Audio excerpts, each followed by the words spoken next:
ઉમરા પોલીસે 3 ઘરફોડ ચોરીનો ભેદ ઉકેલી નાખ્યો છે।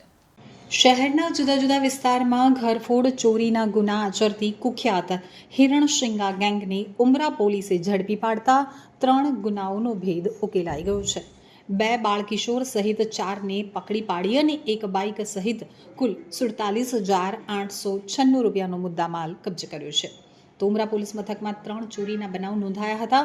દરમિયાન પોલીસે ચોરીનો ભેદ ઉકેલવા માટે કાર્યવાહી હાથ ધરી અને 200 કરતાં વધુ સીસીટીવી કેમેરાના ફૂટેજ ચેક કર્યા હતા, જેમાં બાતમીના આધારે ઇન્ડોર સ્ટેડિયમ પાસે બર્ગમેન મોપેડ GJ5TU 9647 લઈને શંકાસ્પદ યુવાન ઊભો હતો।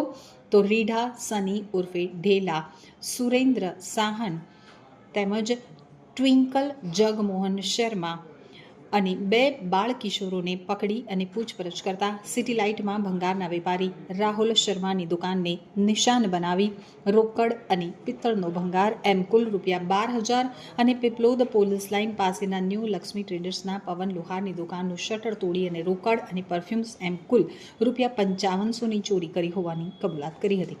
પોલીસે તસ્કરો પાસેથી મોપેડ સહિત મુદ્દામાલ કબજે કર્યો હતો। ઉપરાંત આ ગેંગે ઉમરા, રાંદેર, અડાજણ અને પાલ પોલીસ મથકમાં પણ ચોરી કરી હોવાનું બહાર આવ્યું છે।